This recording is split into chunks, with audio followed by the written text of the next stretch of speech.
At 67 years old, Barbara Patricia Williams had weathered more storms than most people face in a lifetime. She had built Sterling Capital Holdings from a single investment office in downtown Chicago into a financial empire controlling over $800 million in assets. Her silver hair, always perfectly styled, framed a face that had negotiated billion-dollar mergers and stared down corporate titans across mahogany boardrooms. But on this crisp Tuesday morning at O'Hare International Airport, none of that mattered. What should have been a routine first-class journey to London for the most important deal of her career was about to become a systematic campaign of humiliation that would expose the ugly truth lurking beneath America's polished corporate facade.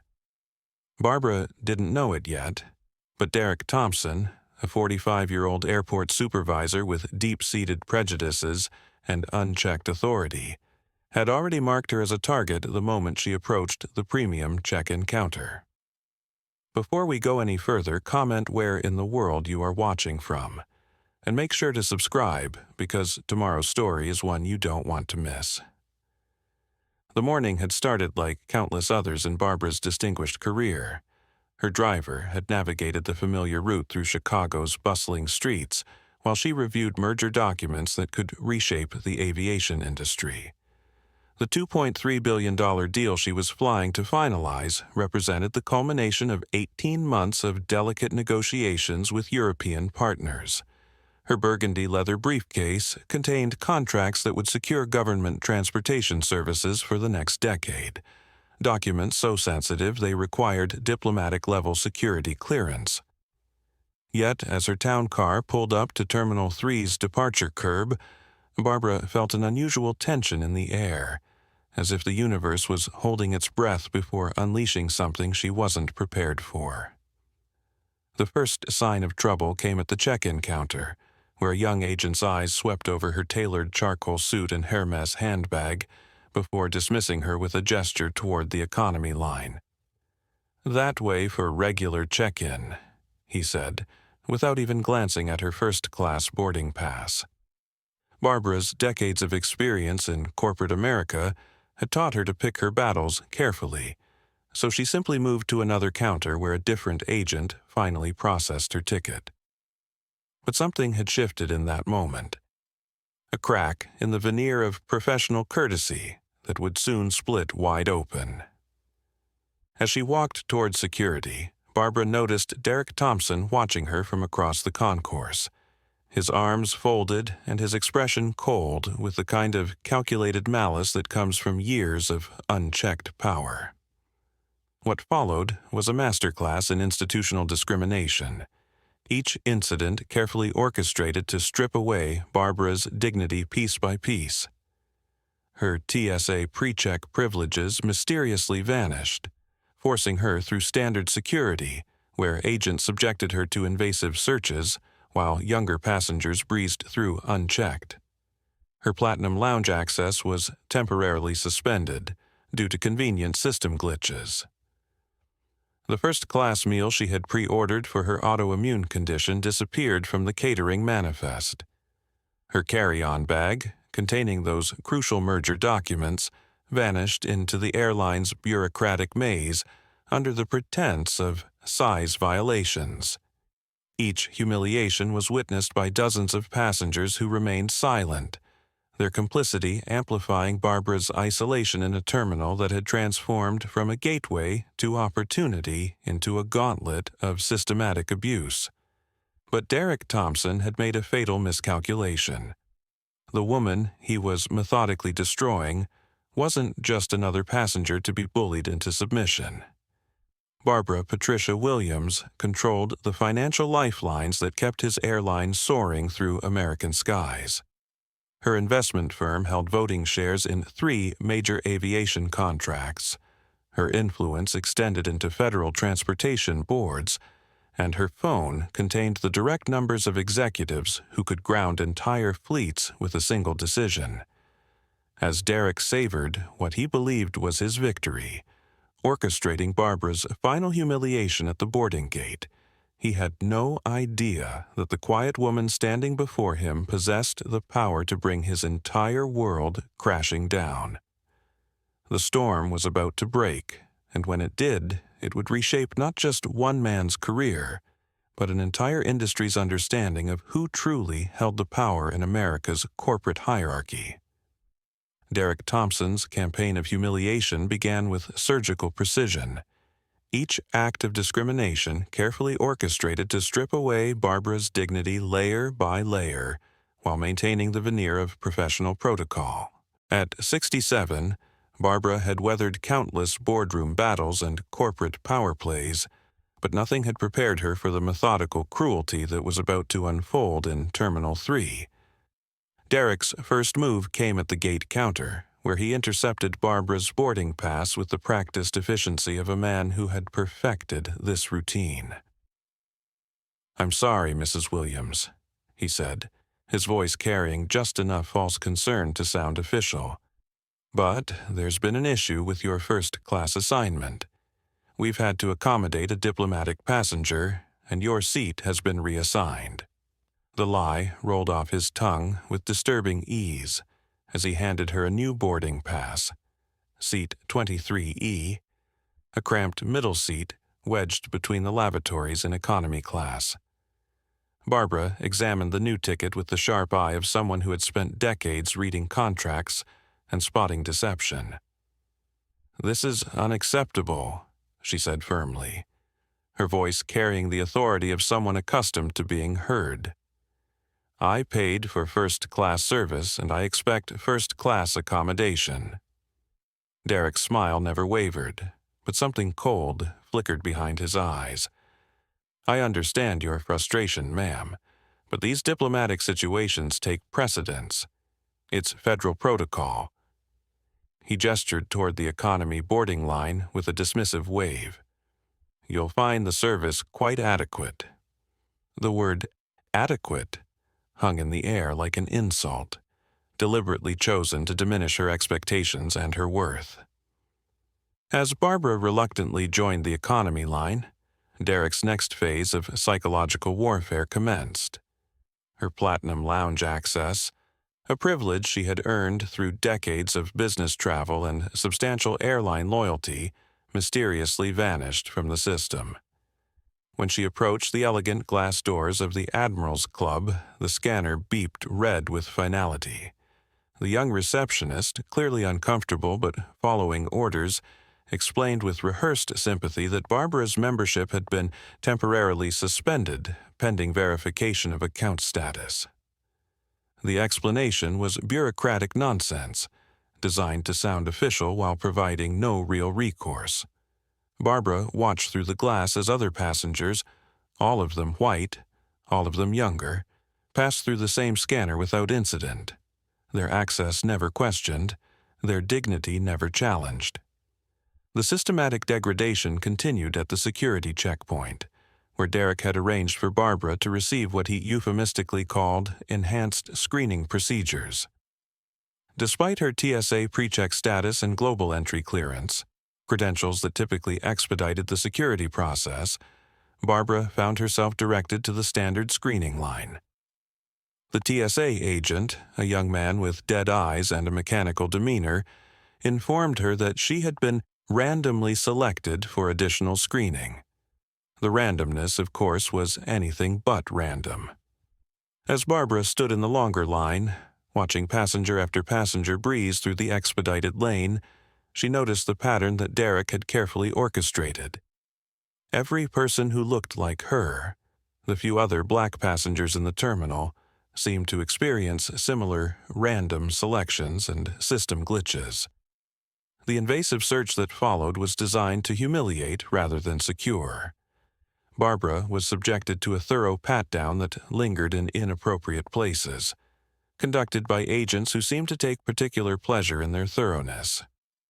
Her carry-on bag, containing the sensitive merger documents that represented months of delicate negotiations, was pulled aside for routine inspection.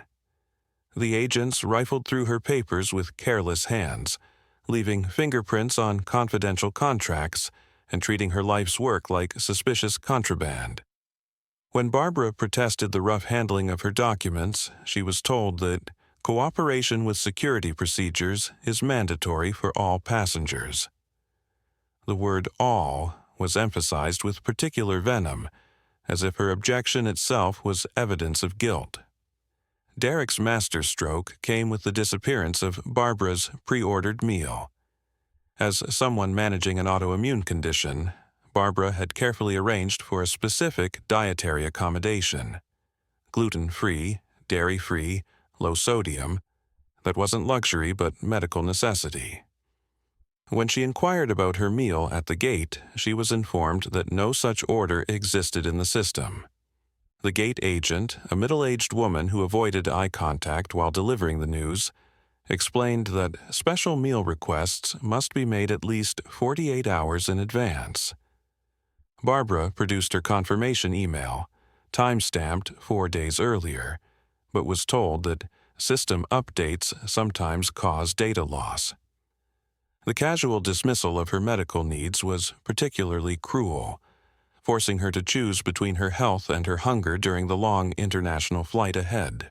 The psychological pressure intensified when Derek arranged for Barbara's carry-on bag to be randomly selected for additional screening at the gate.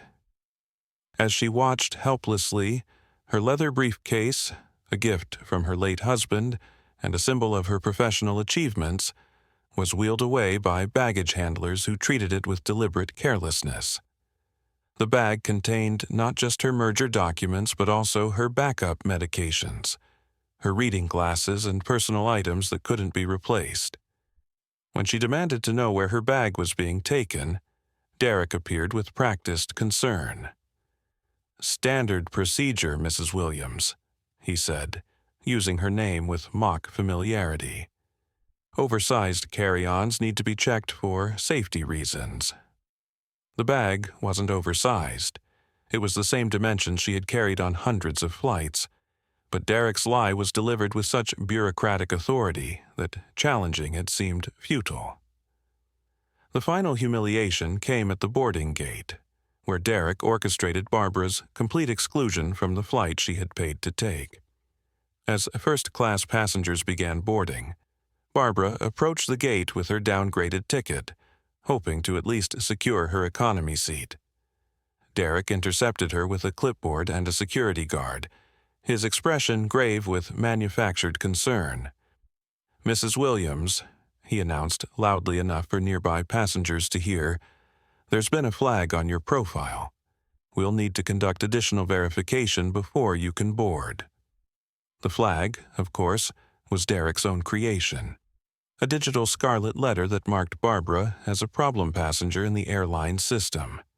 As Barbara stood in the boarding area, surrounded by curious stares and whispered conversations, she felt the full weight of Derek's systematic campaign.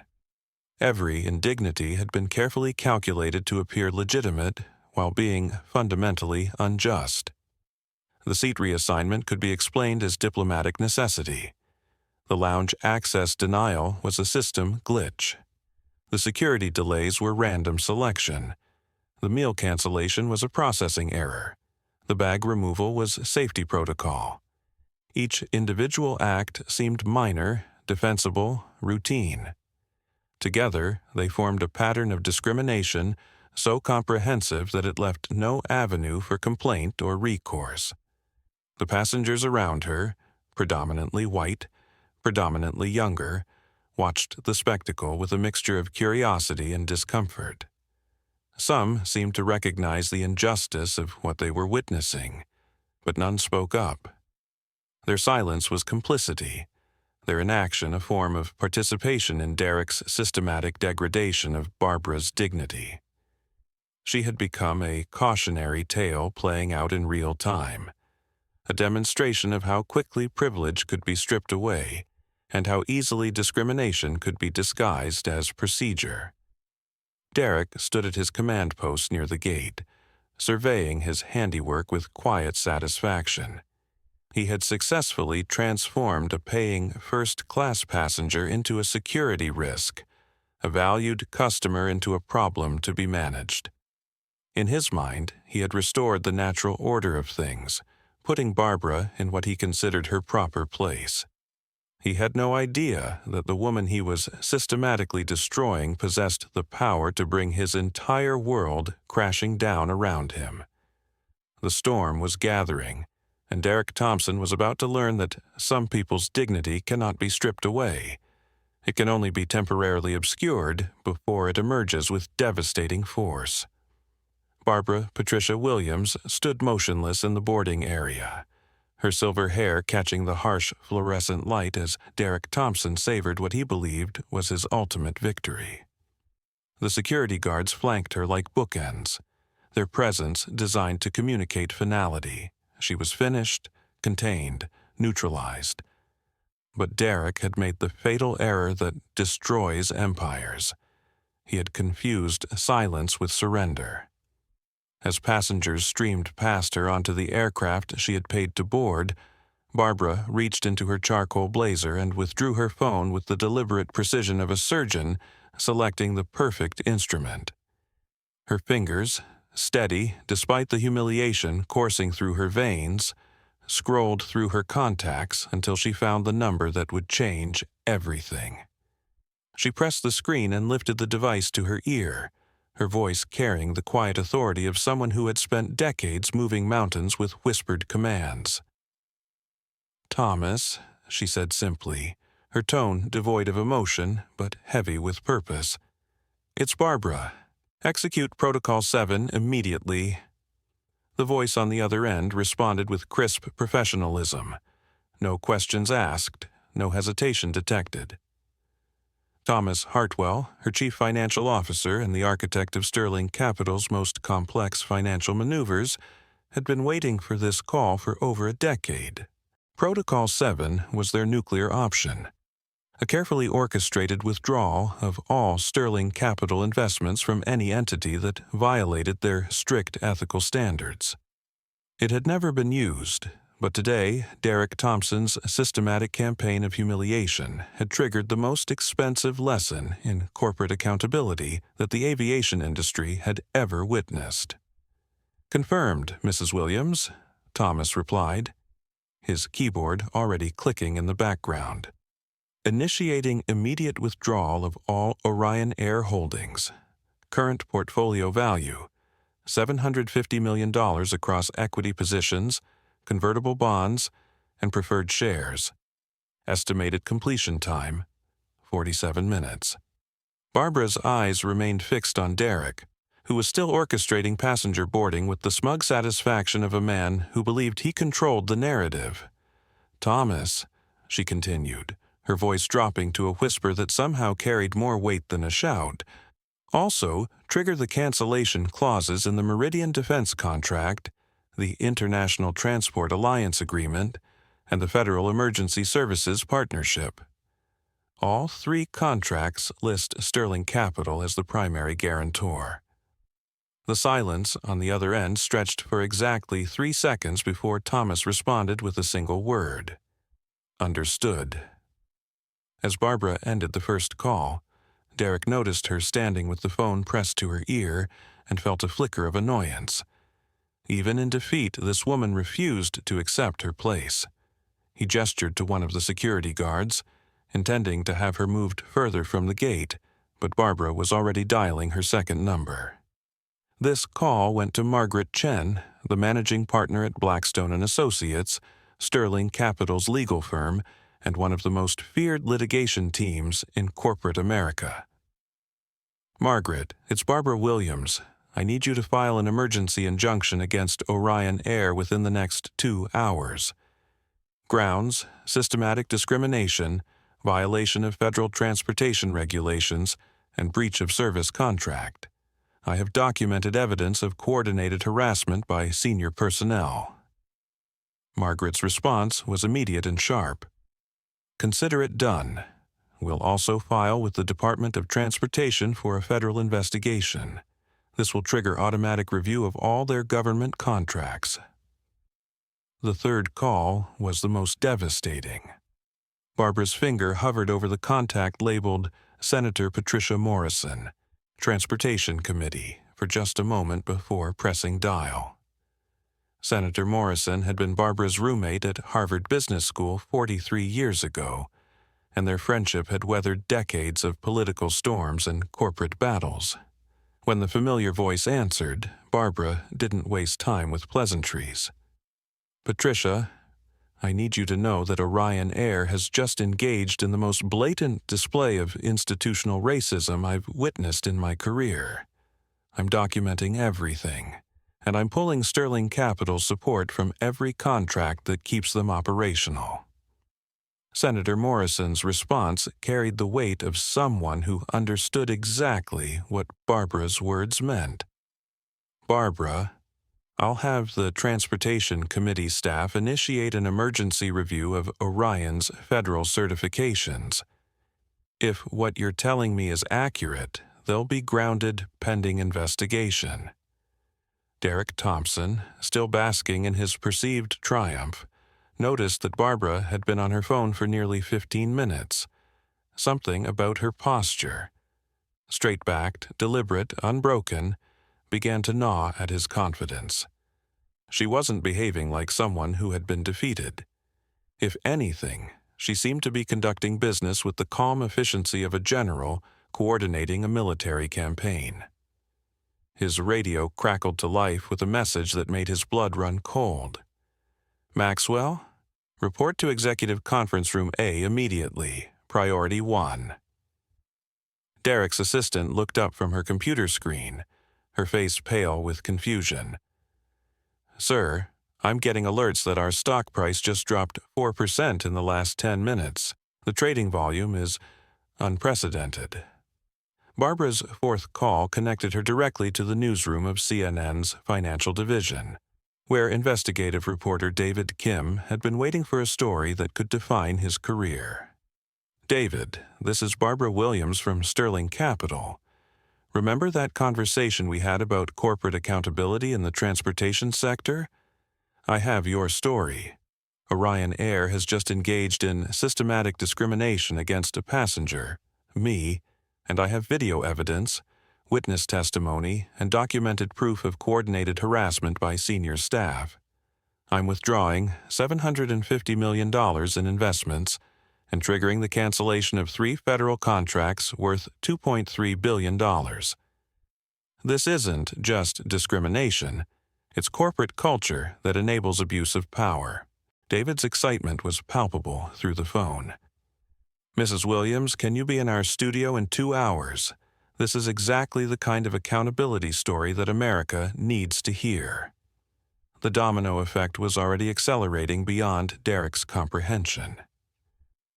In trading floors across New York, algorithms detected the massive Sterling Capital withdrawal and began automatically adjusting Orion Air's risk assessments.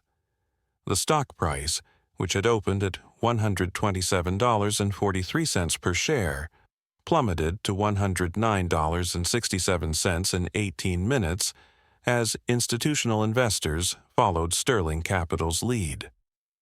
The Federal Aviation Administration received Senator Morrison's emergency request for investigation and immediately flagged Orion Air for priority review, triggering automatic holds on 3 pending route expansions that would have generated $340 million in annual revenue. The Department of Transportation's Civil Rights Division opened a formal case file and dispatched investigators to Chicago O'Hare within the hour. Barbara's fifth and final call was to her personal assistant, Maria Rodriguez, whose efficiency had become legendary in Chicago's business community. "Maria, I need you to coordinate with our PR firm immediately. Draft a statement explaining Sterling Capital's withdrawal from Orion Air, emphasizing our commitment to working only with partners who share our values of dignity and respect for all customers. Schedule a press conference for tomorrow morning at the Palmer House. Also, contact the Chicago Tribune, Wall Street Journal, and Washington Post. I'll be giving exclusive interviews about corporate accountability in the transportation industry." Maria's response was swift and professional. "Already drafting the statement, Mrs. Williams. The press conference is confirmed for 10 a.m. tomorrow. I've also alerted our social media team to prepare for significant public interest."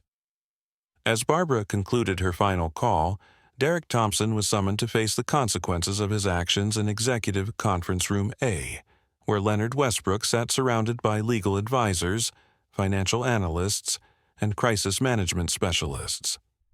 The room felt like a war bunker, with laptops displaying real-time stock prices, news feeds, and regulatory alerts. Leonard's face was ashen as he looked up from a tablet showing Sterling Capital's withdrawal notice. "Derek," he said, his voice barely controlled, "do you have any idea what you've done? The woman you've been harassing for the past 3 hours isn't just any passenger. She's Barbara Patricia Williams, founder and CEO of Sterling Capital Holdings. She controls more of our financial future than our own board of directors." Derek's confident smirk evaporated as the magnitude of his miscalculation crashed over him like a tsunami. The revelation continued to unfold with devastating precision. Leonard's phone buzzed with a text from the company's head of investor relations. "Emergency board meeting called for 6 p.m. Major institutional investors demanding explanations. Stock down 23% and falling." Another message arrived from the legal department. "Federal discrimination lawsuit filed. DOT investigation initiated. 3 government contracts under review for cancellation." A third alert came from the media relations team. CNN, MSNBC, and Fox Business requesting immediate comment on Sterling Capital withdrawal. Story going national in 1 hour. Derek stood frozen in the conference room, finally understanding that his campaign of systematic humiliation had not only destroyed Barbara's dignity, it had triggered the complete collapse of the airline he had served for 15 years. Barbara Williams walked calmly toward the exit of Terminal 3, her damaged leather briefcase in one hand and her phone in the other. She had not raised her voice, had not created a scene, had not demanded immediate satisfaction. Instead, she had deployed the most powerful weapon in corporate America: economic leverage wielded with surgical precision. Behind her, the terminal buzzed with the chaos of an airline in freefall: canceled flights, stranded passengers, and employees scrambling to understand how their world had changed so completely in less than an hour. Derek Thompson's career was over, Leonard Westbrook's leadership was finished, and Orion Air would spend the next decade rebuilding from the rubble of one supervisor's inability to see past his prejudices. Barbara had proven that true power doesn't announce itself with fanfare. It simply makes a phone call and watches the world adjust accordingly. The first tremor struck Orion Air's corporate headquarters at exactly 11:47 a.m. Eastern Time, when Leonard Westbrook's assistant burst into the executive boardroom with a face drained of all color. "Sir," she stammered, her voice barely above a whisper, "we have a situation. Sterling Capital has initiated a complete withdrawal. All contracts, all investments, everything." The room fell silent except for the hum of the air conditioning system that suddenly seemed deafeningly loud. Leonard's coffee cup slipped from his fingers, sending hot liquid cascading across quarterly reports that would never matter again. Within minutes, the conference table was surrounded by executives whose decades of aviation experience had never prepared them for this moment, watching their empire crumble in real time because one supervisor couldn't see past the color of a woman's skin. The cascade effect began immediately, spreading through Orion Air's corporate structure like a virus designed to destroy everything it touched. In the trading floors of Manhattan, algorithmic systems detected the massive Sterling Capital withdrawal and automatically triggered sell orders that sent Orion's stock price into freefall. The numbers on the digital displays painted a picture of corporate apocalypse. $127.43 per share at opening bell, plummeting to $89.12 within 30 minutes, then continuing its descent toward what analysts would later call catastrophic territory. Institutional investors, spooked by the sudden exodus of such a major stakeholder, began their own withdrawals in a panic that fed upon itself.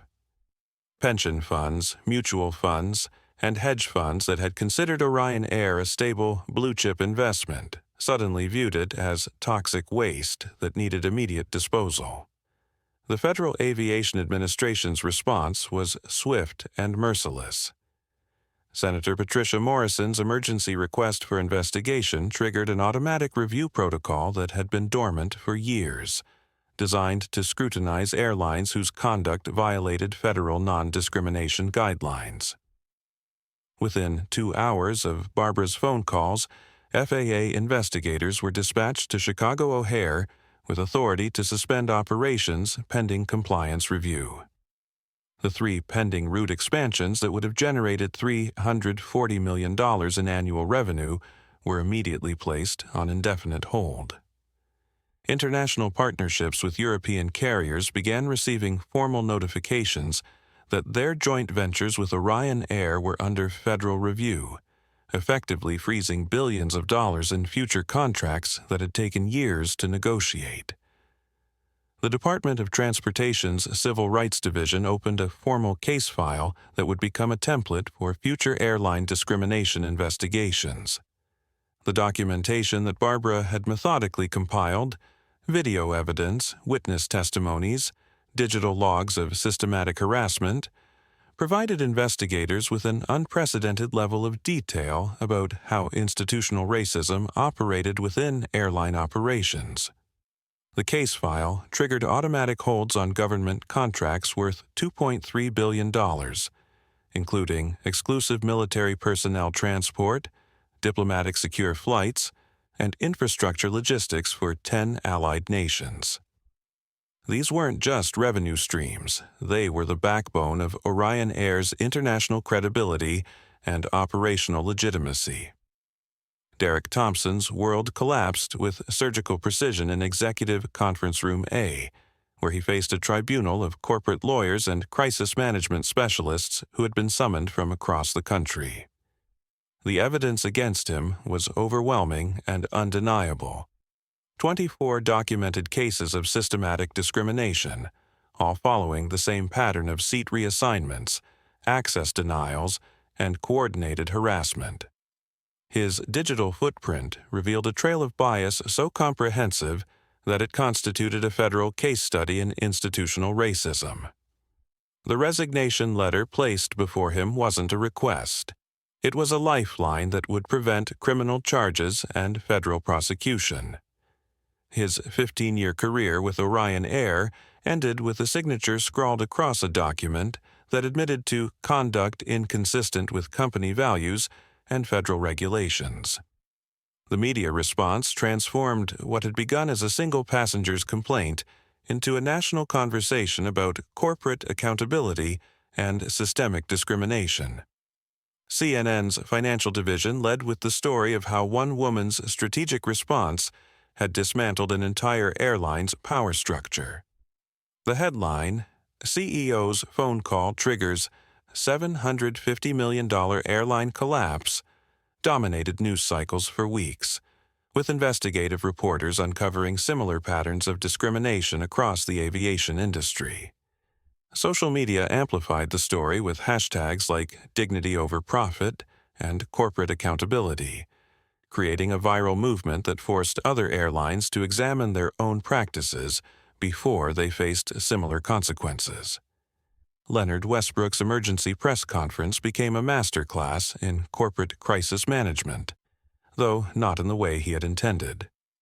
Standing alone before a single camera operator in a windowless room, his prepared statement acknowledged what everyone already knew. Orion Air had failed catastrophically. For too long, he read from trembling hands, we've measured success by scale, not ethics. We believed that tradition excused culture and that systems would self-correct. We were wrong. The absence of applause when he finished speaking was more damning than any criticism could have been. The silence that filled the room represented the death of an institution that had forgotten its fundamental obligation to treat all customers with dignity and respect. The financial hemorrhaging continued throughout the day, as international partners began severing ties with an airline that had become synonymous with discrimination. The Asian-Pacific expansion that had been Orion's primary growth strategy for the next decade evaporated as foreign carriers distanced themselves from the scandal. European route partnerships worth hundreds of millions of dollars were suspended, pending cultural compliance reviews.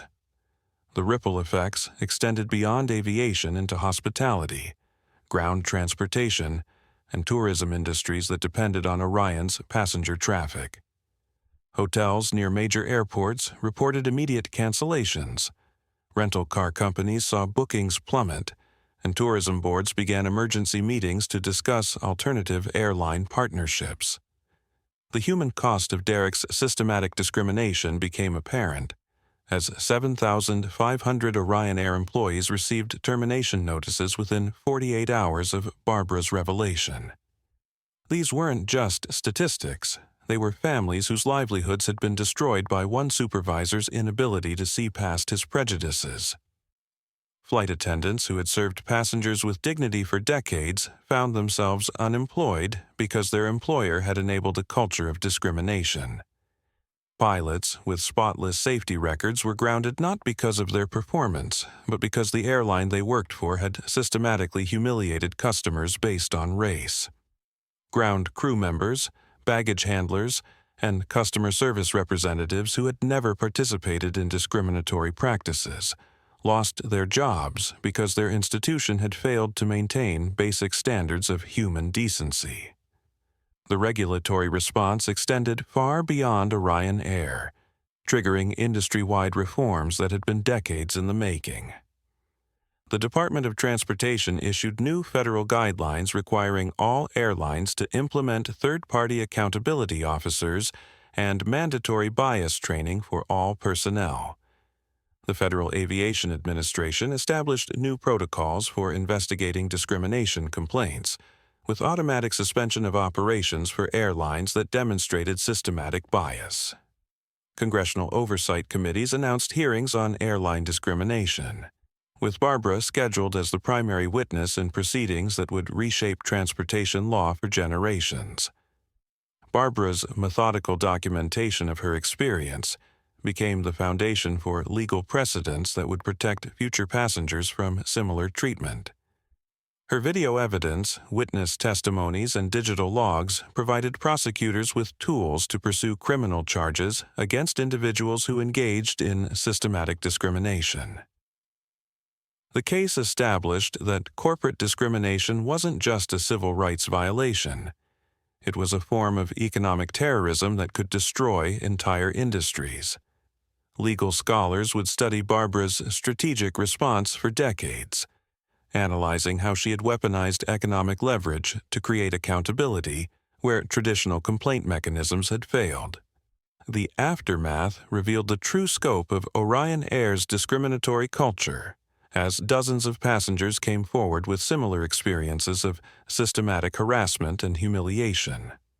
The pattern that Derek had established wasn't an aberration. It was standard operating procedure that had been tacitly approved by management through years of willful blindness.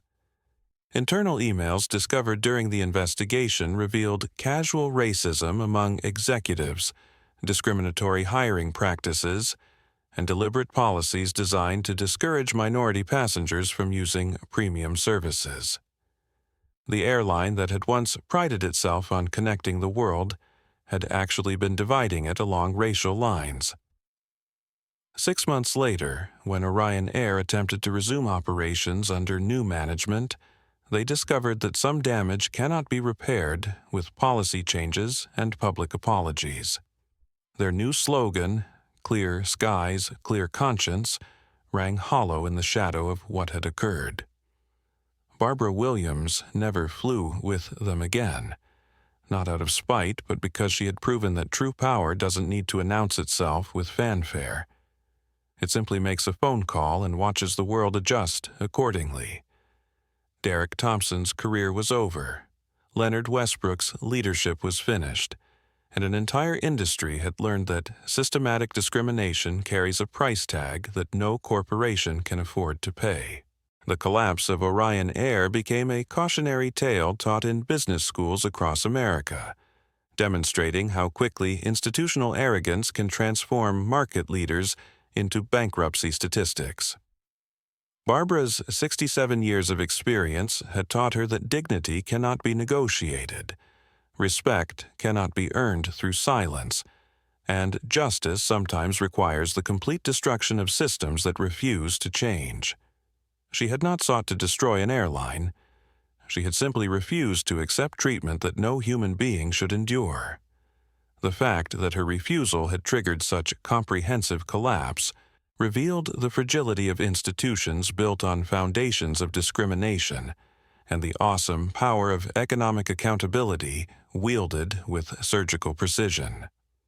Barbara Williams' strategic response to systematic discrimination created a ripple effect that transformed the entire aviation industry for generations to come 12. Her refusal to accept humiliation in silence demonstrated that true power doesn't announce itself with fanfare. It simply makes calculated decisions and watches institutions adjust accordingly. Within 18 months of the Orion Air collapse, federal transportation authorities had implemented the Williams Protocol, requiring all airlines to maintain third-party accountability officers and mandatory bias training for personnel at every level. The protocol wasn't just policy. It was a living testament to what happens when experience, wisdom, and economic leverage converge with surgical precision. For Americans over 65, Barbara's story resonates with particular force because it illustrates how age and dignity can triumph over ignorance and institutional arrogance. She didn't need to raise her voice or create a spectacle. Her decades of strategic thinking had taught her that lasting change comes through systematic action rather than emotional outbursts. The $750 million withdrawal that triggered Orion's downfall wasn't revenge. It was accountability delivered with the quiet authority that comes from a lifetime of building real influence rather than merely demanding respect. Derek Thompson's career destruction served as a cautionary tale taught in business schools nationwide, demonstrating how quickly prejudice can transform market leaders into bankruptcy statistics. His inability to see past Barbara's appearance cost him everything, while her measured response created an industry-wide reckoning that protected countless future passengers from similar treatment. The lesson was clear. In America's corporate hierarchy, those who wield true power often do so quietly until circumstances demand otherwise, and respect should never be conditional on someone's perceived status or appearance. If Barbara's story of turning systematic discrimination into industry-wide change moved you, what moment resonated most deeply with your own experiences of standing up for dignity and respect? Share your thoughts in the comments below. Hit that like button if you believe some lines should never be crossed, and subscribe for more powerful stories that prove wisdom and strategic thinking can triumph over prejudice. Because at any age, your voice and experience matter more than you might realize.